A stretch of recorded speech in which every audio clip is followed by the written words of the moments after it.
Muchas gracias. Comienzo esta presentación con un agradecimiento al Colegio Mexicano de Anestesiología, a los amigos que tengo aquí en el colegio y por supuesto a ustedes por su presencia. Cuando platiqué con Arturo Silva de la posibilidad de traerles una plática que le pedí varias veces que me invitara, materialmente me impuso 3 condiciones. La primera, que fuera un tema de anestesia. La segunda, que fuera un tema moderno. Y tercero, que fuera de utilidad para todos. Les traigo un tema de anestesia, aun cuando puede ser aprovechado por personas que no sean anestesiólogos. Es un tema moderno, muy nuevo y muy viejo al mismo tiempo, que no se ha resuelto finalmente, que sigue cambiando y por lo tanto tiene puntos de controversia. Y estoy seguro que va a ser de utilidad para todos, independientemente de la formación que tengan, del tipo de anestesia que practiquen, del sitio en donde están y de los recursos con los que cuentan. La esencia del tema está señalada con las letras rojas, rompiendo la cadena de la evolución del accidente. Partimos de la idea de que para que un accidente ocurra, deben ocurrir una serie de cosas antes, que es no imposible, pero sí excepcional, que un accidente que consideremos una catástrofe para el paciente ocurra en forma inmediata, en forma no prevista y sin datos o condiciones previas. En general, hay una serie de eventos que los anestesiólogos enfrentamos todos los días, que unos le pasan a los pacientes y por otro lado nosotros le provocamos a los pacientes, que son eventos simples, sencillos y que por sí solos, como dijo el doctor Silva, no tienen consecuencias fatales. Sin embargo, si no somos capaces de preverlos, de prevenirlos, de identificarlos a tiempo, de detenerlos y evitar que estos permanezcan, crezcan, progresen, se vayan a otros sitios, se junten con otros eventos y entonces sí vamos a tener la catástrofe. Y pues la anestesia es un evento de alto riesgo que estamos acostumbrados, que luego produce algunas catástrofes en quirófano. Y esto lo recordamos desde la época de Morton. No tengo en este momento un dato en donde haya habido una época de la anestesia que no haya estado asociada a incidentes, accidentes, complicaciones y tragedias dentro del quirófano. Los riesgos de la anestesia desde Morton para acá han evolucionado. Hay algunos riesgos que ya no existen. Otros riesgos han permanecido y han aparecido riesgos nuevos. Hoy, independientemente de las publicaciones que podamos leer a nivel internacional, en México no tenemos estudios concluyentes, definitivos, y a lo mejor no los vamos a tener nunca, que nos hablen de la verdadera, de la real participación de la anestesia en la mortalidad operatoria global. Y no los vamos a tener por razones ya muy claras para nosotros actualmente, porque el paciente ya no permite saber la verdad, la familia, aunque es exigente, no quiere saber la verdad en ocasiones, los anestesiólogos, en una forma a veces indebida, modificamos el curso de los registros, maquillamos las hojas de anestesia, modificamos el texto de las notas, informamos en forma incompleta o diferente a la familia y al paciente respecto a lo que ocurrió en el quirófano y por supuesto la sociedad y más el sistema jurídico hoy no nos permiten que tengamos una apertura respecto a lo que nos pasa en quirófano. Antes, no sé, hace 40, 30 años, podíamos platicar entre nosotros lo que nos ocurría en el quirófano, podíamos hablar de lo bueno que nos ocurría, de lo malo que ocurría y de las cosas malas que llegábamos a hacer. y aprendíamos todos. Actualmente es más difícil. ¿Por qué? Porque el sistema jurídico y la sociedad nos vienen condicionando riesgos, no nada más los riesgos de la anestesia, sino los riesgos de andar diciendo por ahí que hicimos algo malo y que equivocamos una jeringa, o que no estaba indicado determinado procedimiento, o que no había el dispositivo necesario para el monitoreo de determinado caso, y esto ocurre todos los días.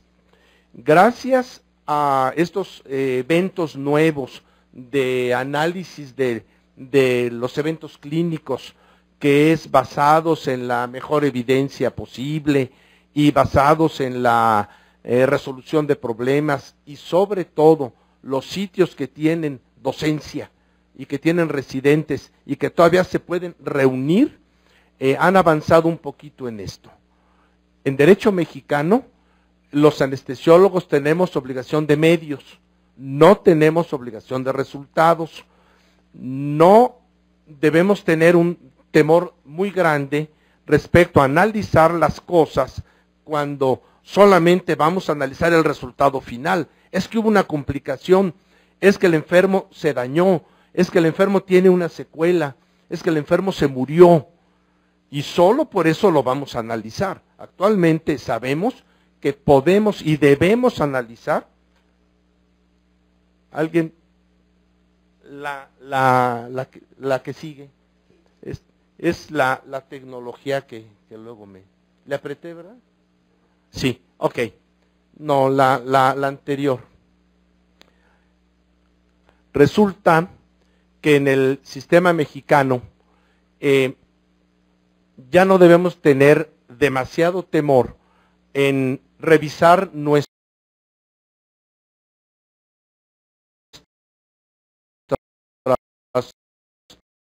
nuestros casos clínicos, y menos en los hospitales en donde tenemos obligación de la docencia. No es necesario que el paciente se haya muerto, no es necesario que el paciente se haya complicado, no es necesario que haya el riesgo o la sospecha de que hicimos algo indebido para someter ese caso al análisis. No es necesario que haya curso adverso para estar revisando los casos y aprendiendo de ellos. Tradicionalmente había dos grandes razones para que a los pacientes les fuera mal en el quirófano. O era un factor humano que habitualmente era cargado por el anestesiólogo, pocas veces por el cirujano, y las otras eran la falla mecánica. A tal grado se llegó con esto que en ausencia de una falla mecánica, todo lo que pasaba adverso dentro del quirófano era imputable al acto anestésico y por lo pronto al anestesiólogo. Y de esta forma se suponía que en ausencia de una falla mecánica todo era previsible y todo era evitable. Y las cosas pues no son forzosamente así.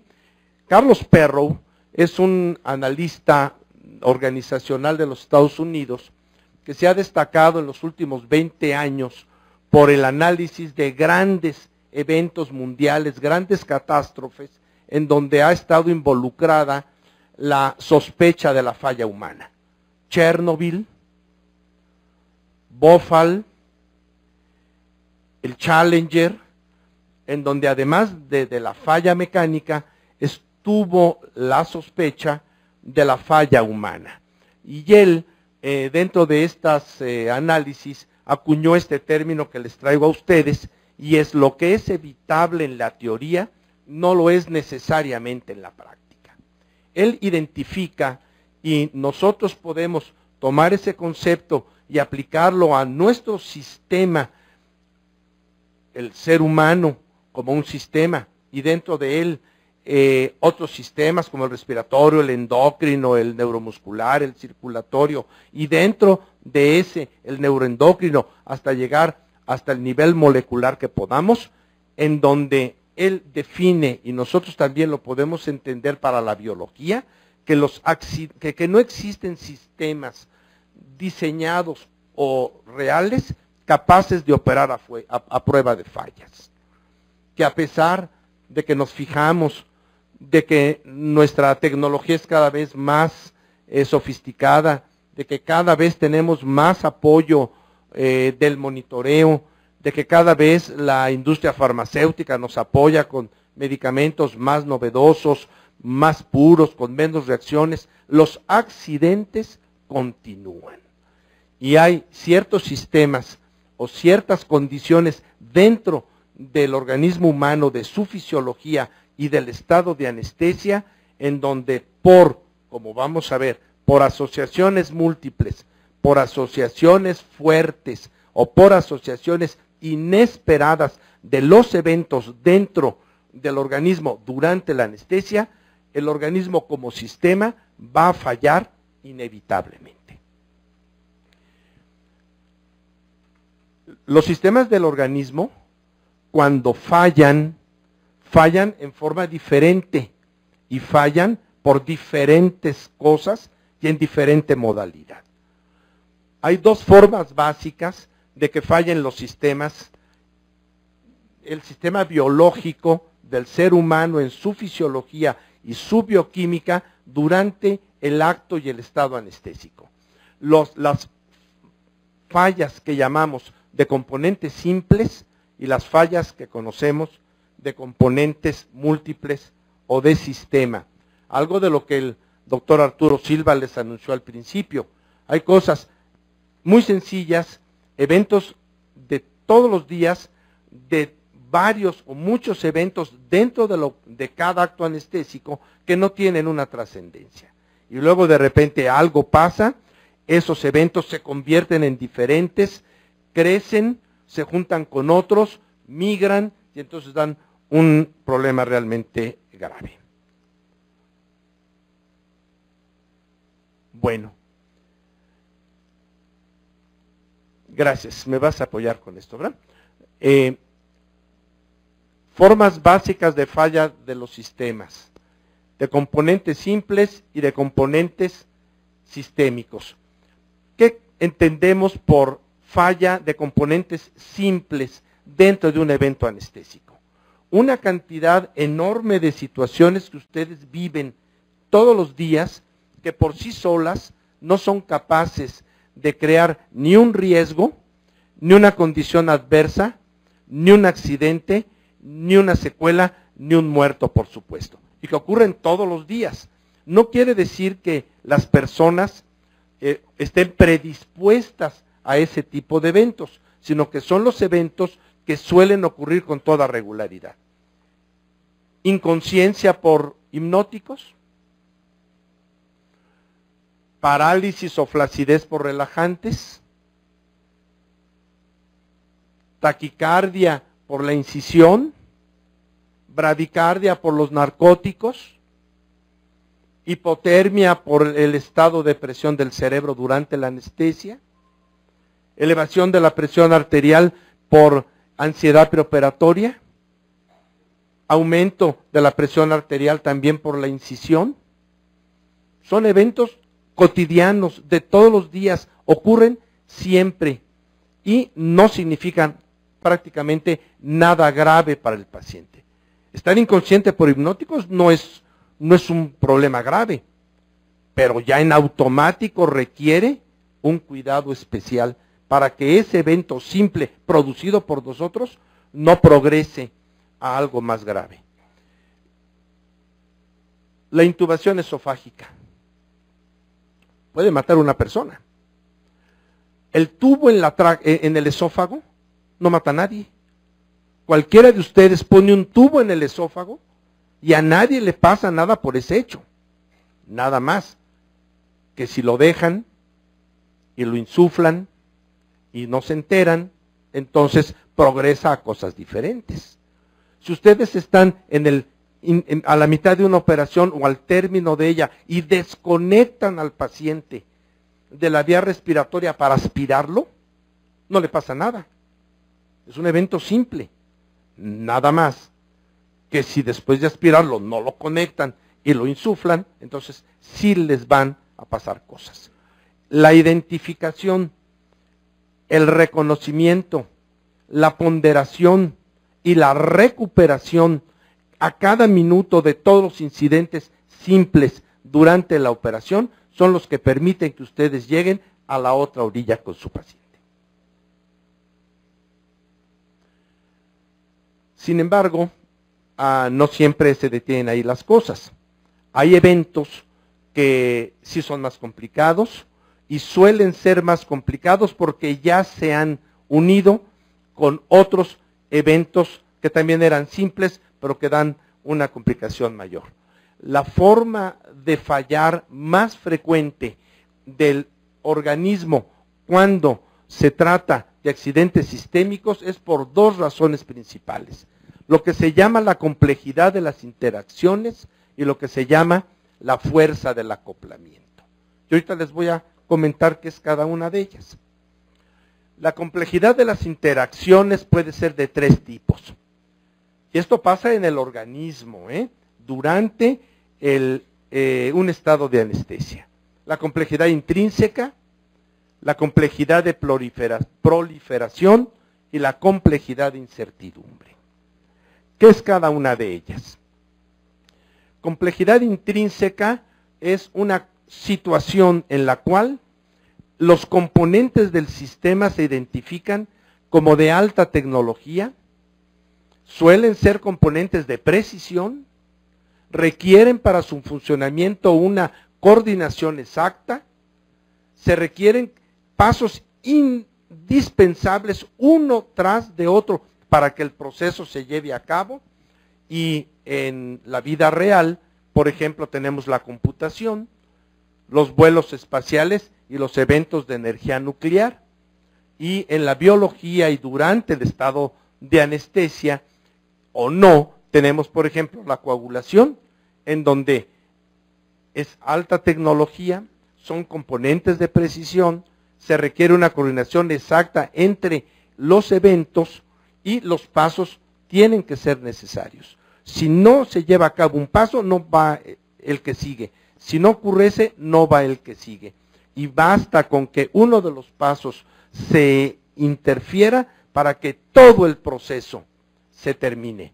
Ustedes, independientemente de que haya una ruta alterna y todo eso, ustedes no tienen el inicio de la coagulación, no tienen un factor a la mitad o no tienen un factor de los finales y la coagulación no ocurre, porque se requiere esto, porque tiene este tipo de complejidad. Las cadenas enzimáticas de la respiración de la célula igual, y pues los procesos genéticos, sin lugar a duda, algo falla en una de las cadenas y en automático el producto final terminado de ese proceso es una catástrofe.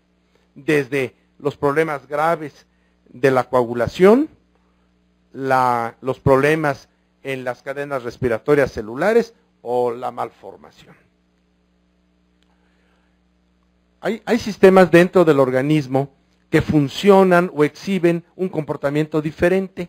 La complejidad de proliferación se basa en elementos más sencillos, son muchos componentes, pero son iguales o parecidos, tienen conexiones muy complejas y múltiples, pero todas muy parecidas también.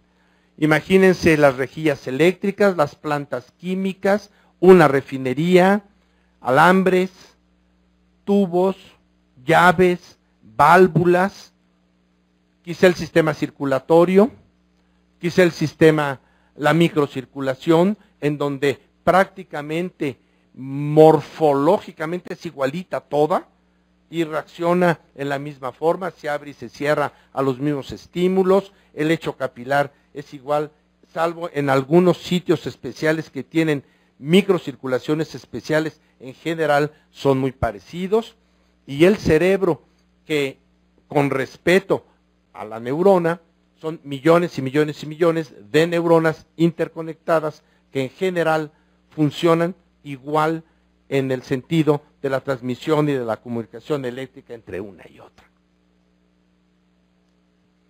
Y la tercera forma en la que el organismo nuestros sistemas pueden comportarse es cuando hay complejidad e incertidumbre.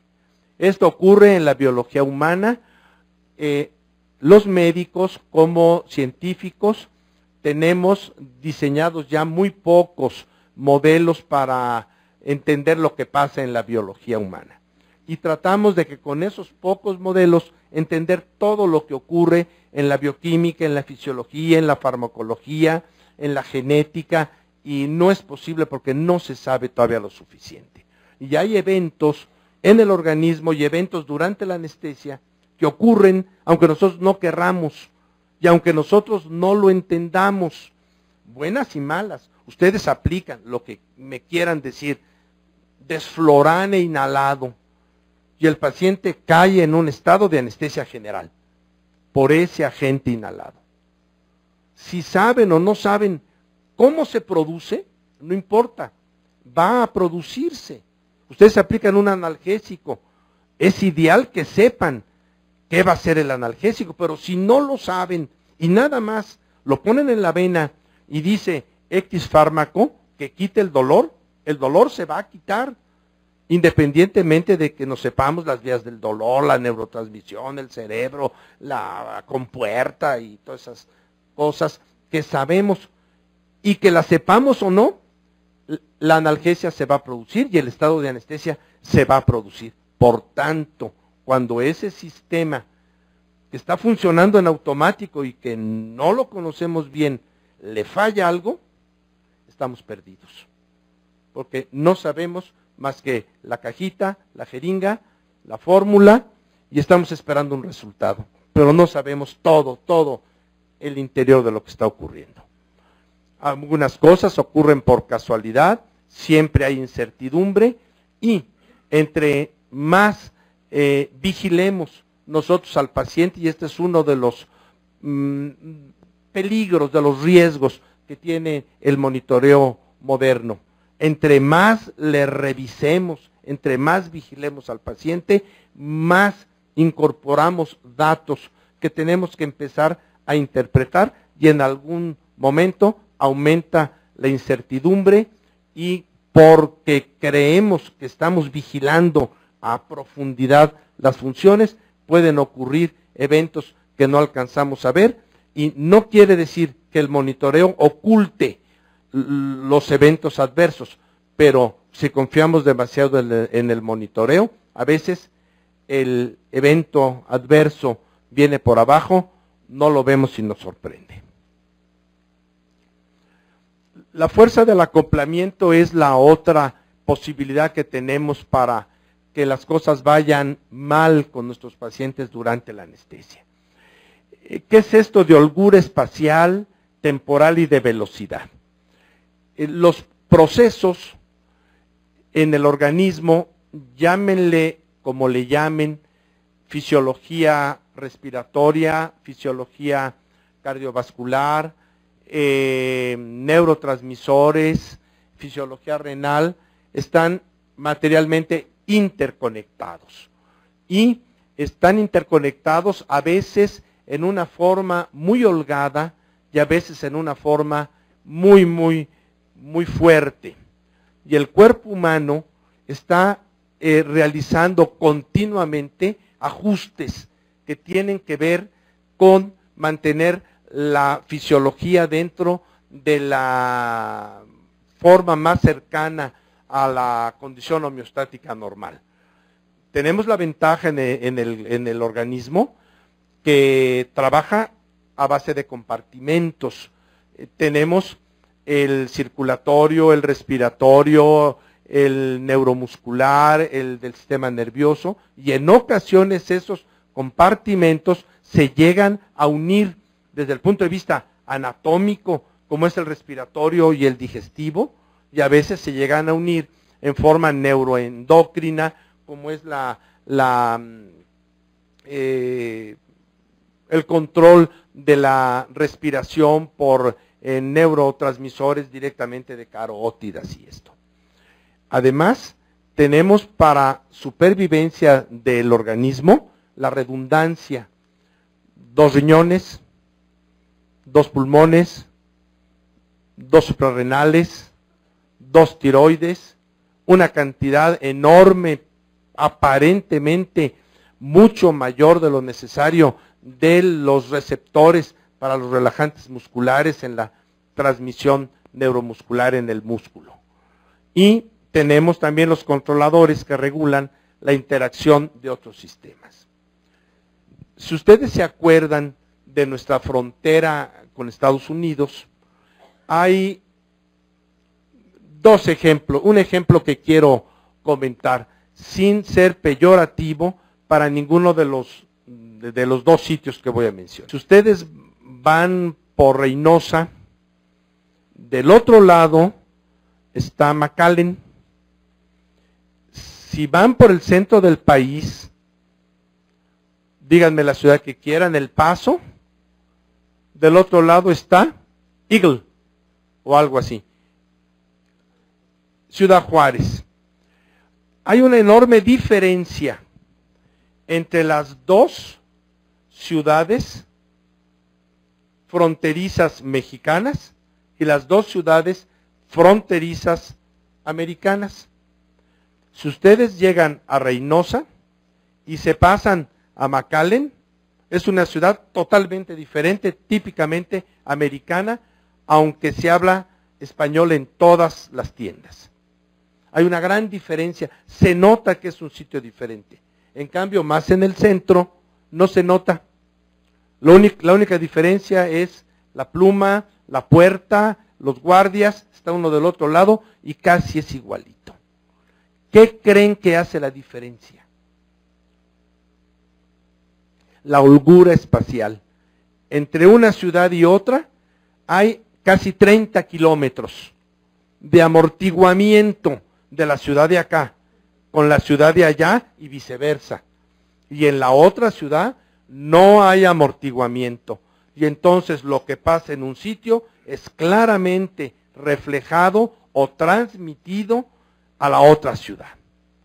Si ustedes no tienen holgura espacial dentro de sus procesos fisiológicos, la hipoxia, la falta de oxígeno en la atmósfera va a dar en automático, derechito y sin tocar baranda a la mitocondria y a la respiración celular.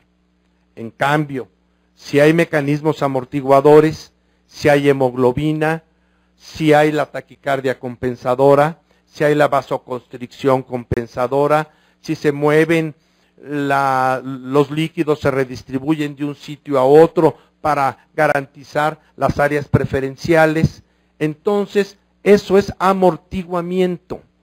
La misma hemoglobina en su estructura molecular, en los cristales, cuando está tensa y está compacta y está muy cercana entre sus estructuras, funciona mal, se llama hemoglobina tensa. Y hay una forma R, que es la relajada, se afloja, se esponja, se separan sus componentes, hay holgura espacial y entonces esa molécula de hemoglobina funciona diferente y funciona mejor. Y algunos de nosotros muy tensos, muy apretados, pues luego no funcionamos bien y la gente más holgada, más relajada, luego lo hace también mejor. Trabar o destrabar, esa es la cuestión. Esto es algo que quiero que consideren ustedes. Lo que sí quiero comentar es que no tengo la menor preocupación de que por los conceptos que puedan llegar a ser diferentes, nos llegáramos a pelear en lo más mínimo, ¿verdad? Es simplemente una forma de ver cómo ocurren las cosas. ¿Qué creen que traba y alinea los procesos y impide el amortiguamiento para que una cosa mala en un sitio no se transmita rápidamente a otro sitio? ¿La hemorragia? Aquí sí, váyanlo considerando. No puedo analizar cada uno, pero váyanlo pensando. La hemorragia, ¿traba o destraba?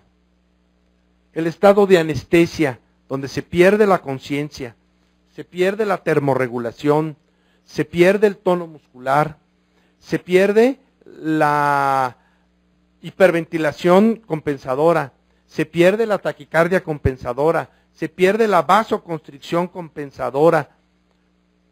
Pues todo lo que ocurre, malo, camina más rápido hacia las últimas consecuencias, que es el daño celular. Aun cuando a los pacientes de más crítico estado les ayuda la anestesia general. A lo mejor esto es algo que podamos considerar después. Entre más grave esté el paciente, más le ayuda estar bajo anestesia general. Pero es que es todo lo que le destraba, que es la perfusión, la transfusión, la oxigenación, la medicación, las maniobras para la protección de las vías aéreas. Hay cirujanos que nos critican. El Harman de 1000, siempre lo primero que hace es ponerle un Harman de 1000. ¿Ustedes creen que ese Harman de 1000 previo traba o destraba la fisiología, la hemodinamia? Ese Harman de 1000 para las embarazadas destraba, aplicar sangre destraba. Si ustedes aplican sangre, hacen que cualquier evento hipóxico tarde más en llegar a la consecuencia final, que es la hipoxia celular. Dar oxígeno 3 minutos o durante 2 minutos, 20 respiraciones antes de la inducción, de la secuencia rápida. ¿Eso qué significa? Destrabar, destrabar, trabar o destrabar. La anemia traba. Se los dejo como algo a pensar. Ya irán después y van a decir, ¿qué dijo este? La anemia traba o destraba. La respuesta adrenérgica que mantiene la vida, 5 minutos, 10 minutos, que muchas veces, si no existe esa respuesta adrenérgica, nos morimos de hipotensión.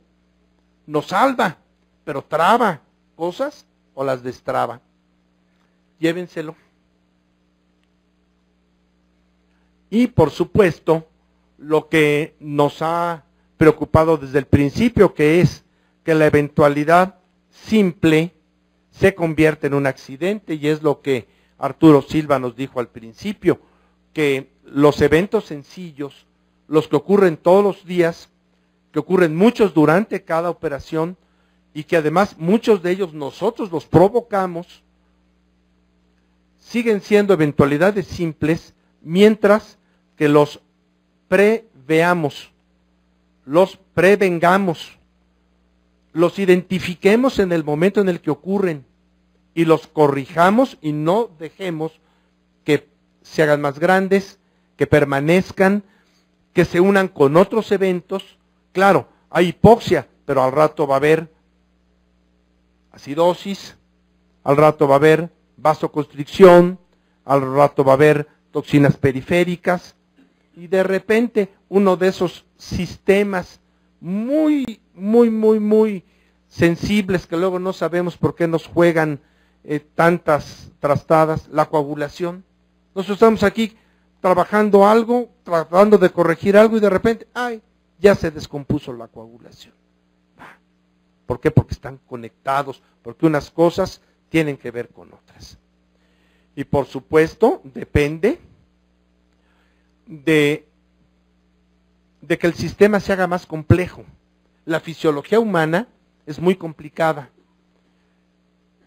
Fisiología y bioquímica, por ejemplo. Si le agregan a ese sistema que además está enfermo, ya es diferente.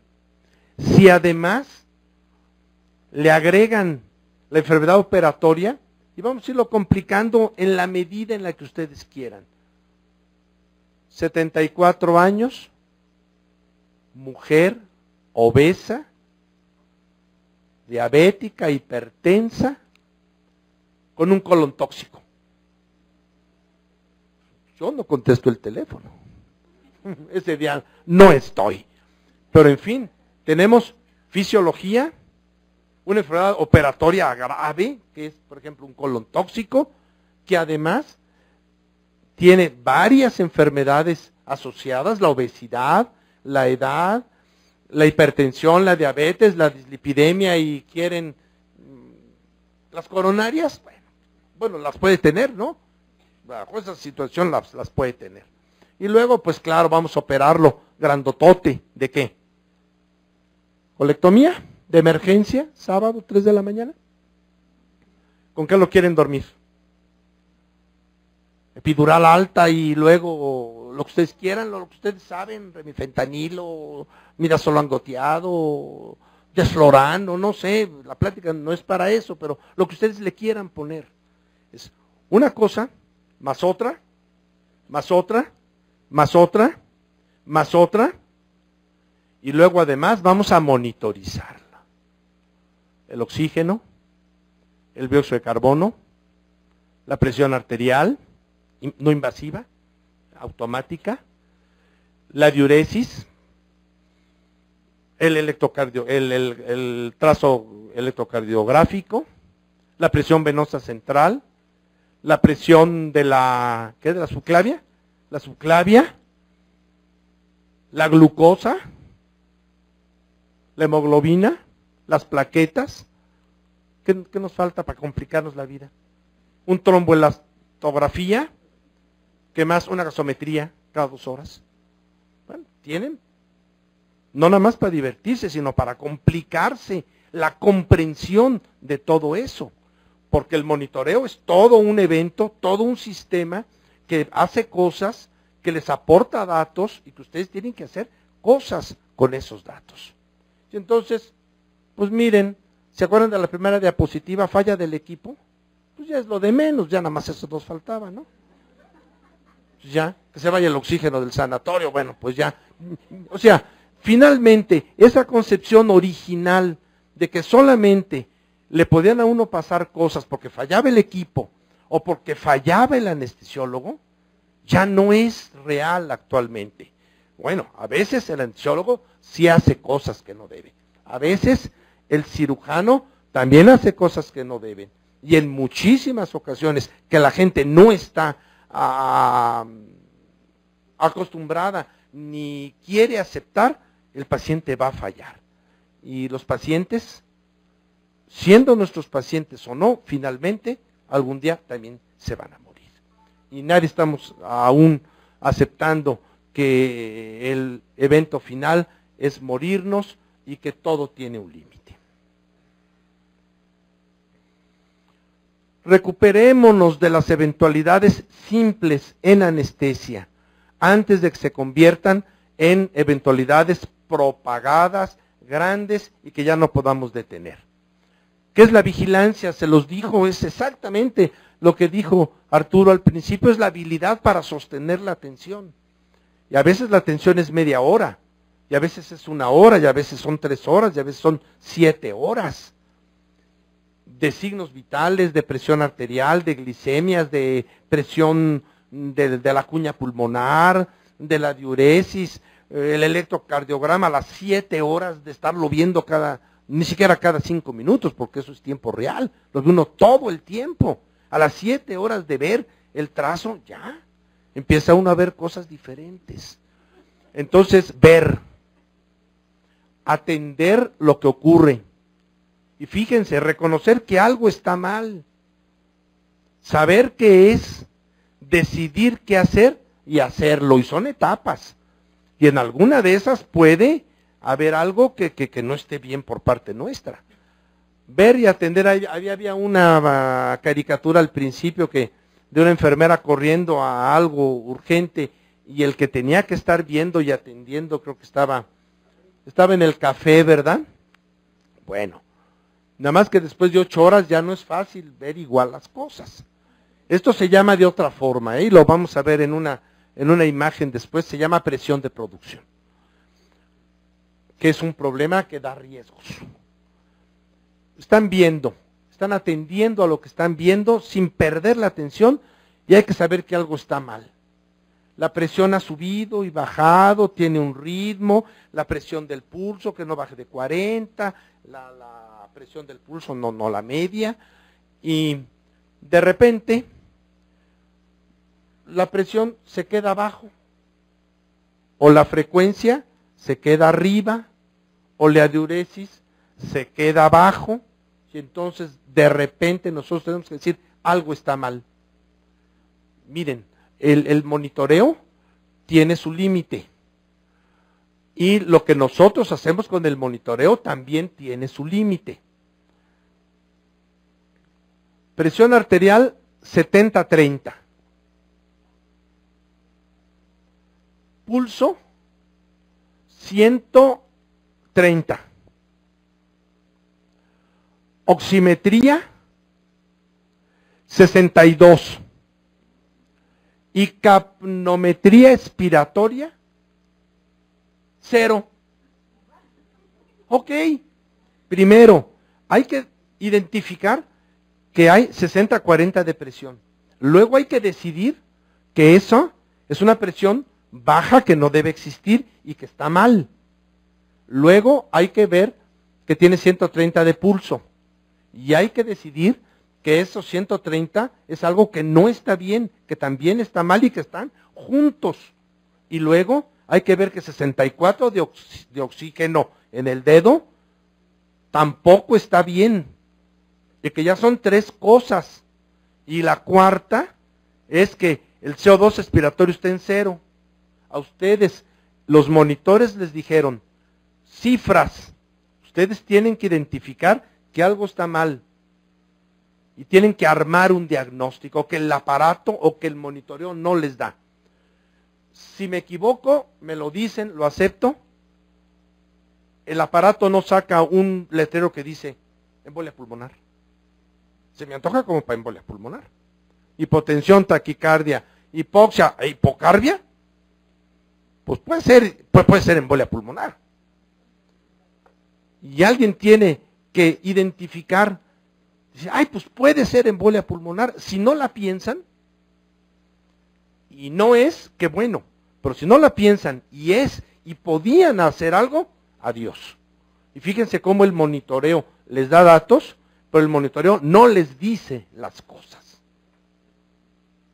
Una cosa son los conocimientos, otra cosa son las destrezas y lo que hacemos. También ya oí que tienen un curso sobre medicina basada en la evidencia o en la mejor evidencia documental disponible, que es una herramienta valiosísima para aprender y para aprender a decidir las cosas.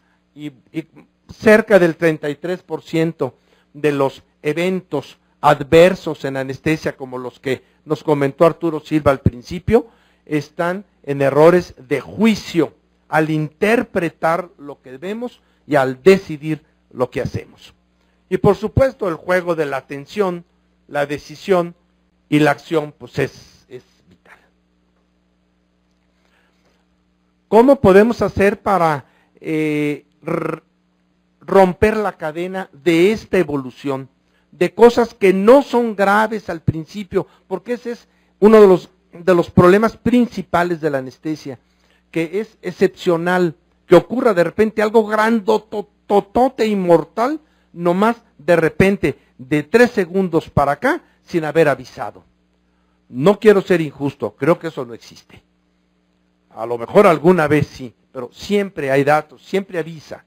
Y nuestra capacidad para recuperarnos de las eventualidades simples a través de vigilancia y supervisión, y esto, que se llama la creación de mapas mentales. Mapas mentales es estar en la jugada. Y si no estaban y entran al quirófano y la norma oficial mexicana les permite el relevo, la transferencia de los casos al final de la guardia en las instituciones, la norma lo permite, ustedes leen la hoja de anestesia y en 2 minutos se enteran del 80% de lo que ha ocurrido. Empezaron bien, van bien, siguen bien. Empezaron bien, luego pasó algo malo, luego pasó algo bueno y van bien. Empezaron bien, siguieron mal y ahora están peor, y así lo voy a recibir. Lean la hoja de anestesia y en 5 minutos se enteran de 7 horas de evento anestésico. Y la experiencia de los anestesiólogos experimentados, los maestros entre ustedes, se basa, entre otras cosas, en la capacidad de mejorar los mapas mentales. ¿En dónde estoy? Estoy en la clínica de cirugía ambulatoria con una mujer joven de 20 años operándose de septumplastía o de una rinoplastía estética, o estoy en la unidad de trasplantes, o estoy en la unidad de trauma, o estoy en la Cruz Roja, o estoy en el infantil, de donde venimos del infantil privado, es un niño con una emergencia por píloro, que luego no son tan emergencias, o es una emergencia por torsión del testículo, o es una cesárea de emergencia. El mapa mental, el contexto es siempre muy importante. Identificación, hasta ahí vamos bien. ¿Qué es la ruta de recuperación? Siempre debe haber una ruta de recuperación. Le voy a poner un bloqueo subaracnoideo. Le va a llegar de T6 para abajo. Bueno, le va a bajar la presión. ¿Cuál es mi ruta de recuperación? Ponerle líquidos, ponerle efedrina. Le voy a hacer una inducción directa a ese niño ¿con qué se puede? ¿Con ceborano? ¿Sin que tosa? Bueno, le pongo, ¿cuál es mi ruta de recuperación a la hora de la bradicardia?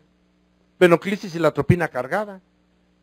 Si a la hora de la bradicardia invento ponerle la venoclisis, o si a la hora de la bradicardia no tengo atropina, no tenía planeada mi ruta de recuperación del evento que sabía que iba a ocurrir. ¡Ay, el agua!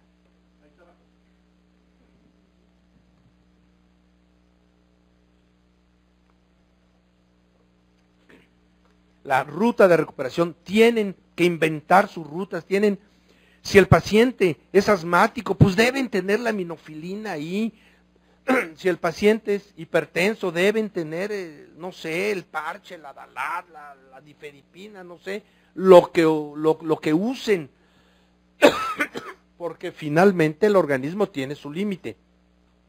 Y si se la pasan en el quirófano a base de ajustes sostenidos, interacciones complejas, va a derivar en eventualidades propagadas, que es lo que no queremos. Ustedes tienen que descubrir, tienen que verificar lo que están viendo, tienen que reconocerlo como un evento adverso y tienen que estar razonablemente seguros. Y entonces se elaboran diagnósticos genéricos. Algo está pasando con el sistema circulatorio. Está baja la presión porque hay un bloqueo autónomo muy extenso. Mi ruta de recuperación es el Harman a chorro y la efedrina o la fenilefrina o alguna otra cosa que ustedes quieran para que se cierre la circulación. Y luego el seguimiento post-recuperación. Analicen ustedes lo que hacen todos los días y se van a dar cuenta que para cada acción que tienen siempre hay una ruta de recuperación.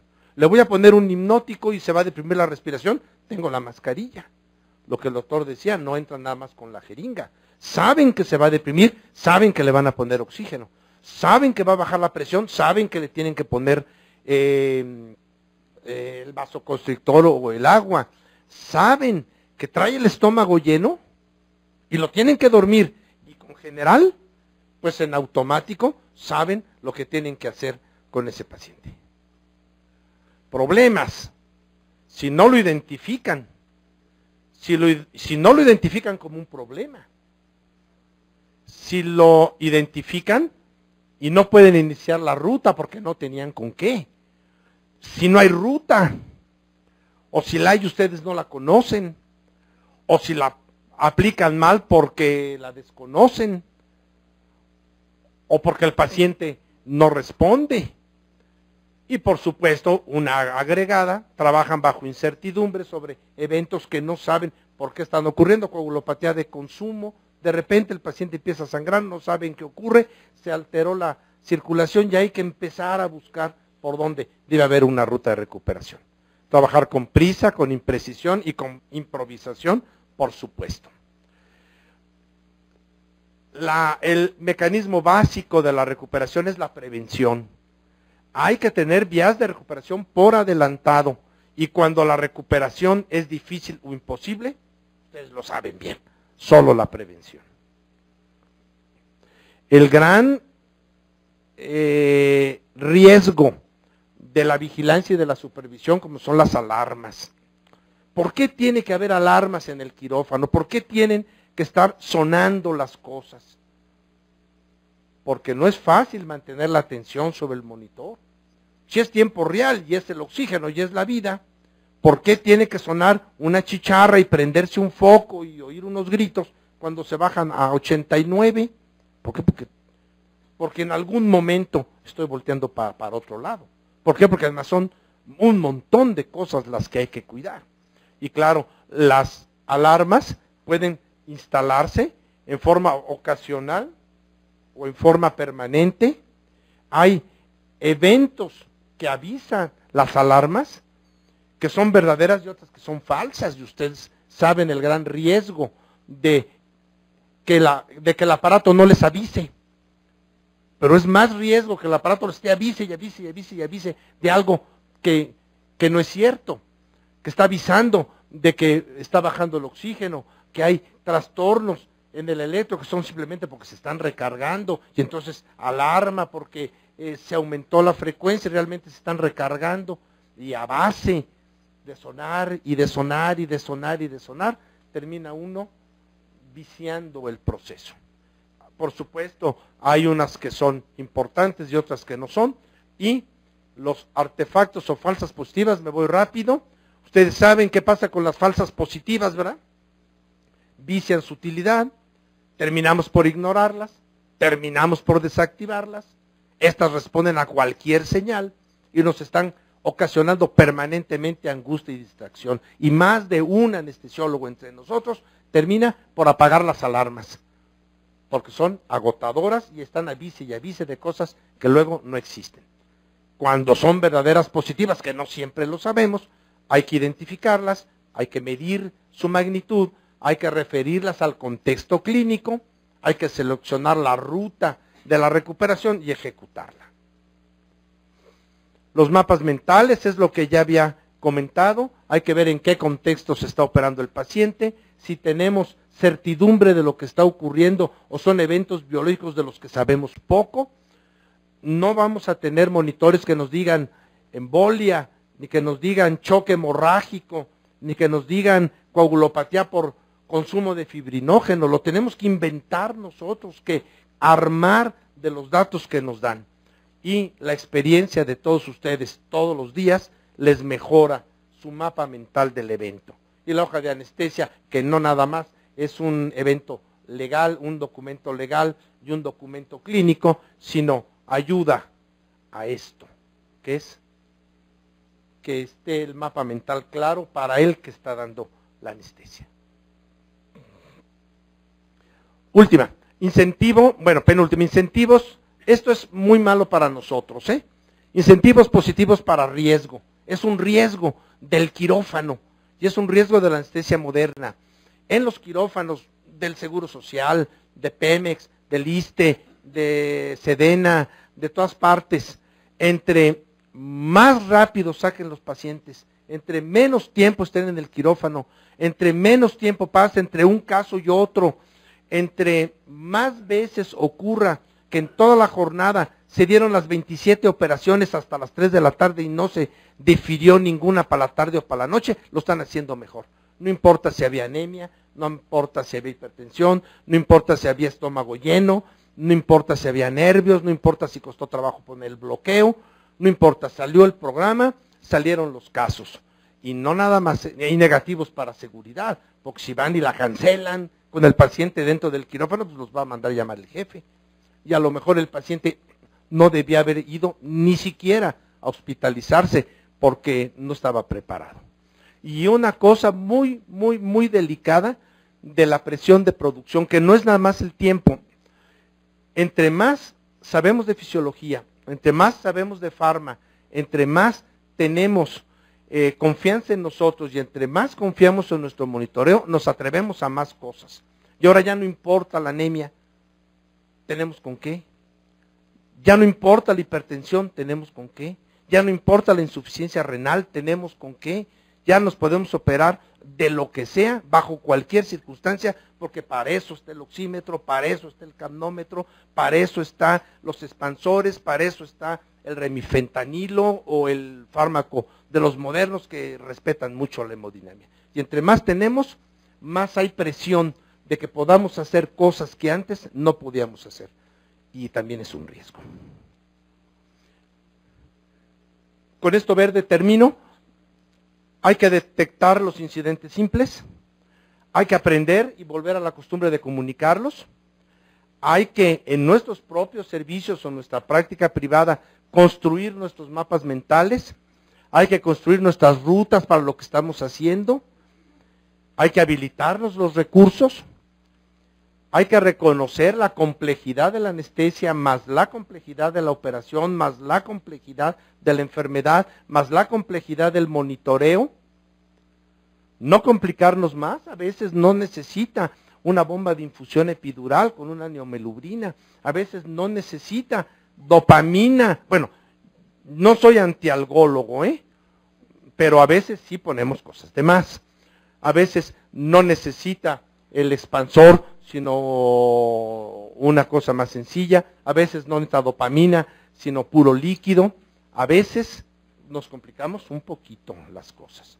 Hay que compartir, estoy a favor de las subespecialidades, hay que comunicar nuestras experiencias y esto, que sí quiero que me permitan este último minuto, que creo que ya me pasé del tiempo, y es algo que otras especialidades ya están acostumbradas.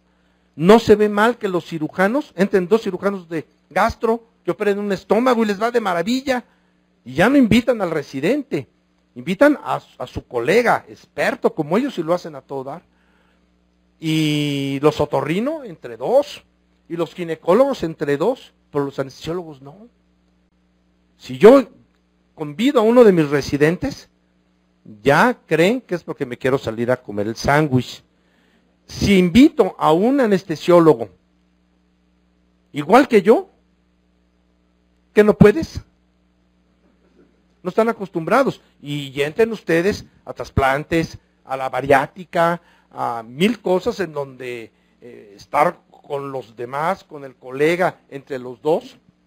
Claro, los 2 cirujanos cobran, el anestesiólogo cobra lo suyo y le da al colega, pero es bueno enterarnos que muchos grupos ya no están solos en quirófano, y habrá casos en donde sí se pueda y amerite que un colega esté con nosotros para sacar adelante un paciente antes de que se complique. Muchas gracias.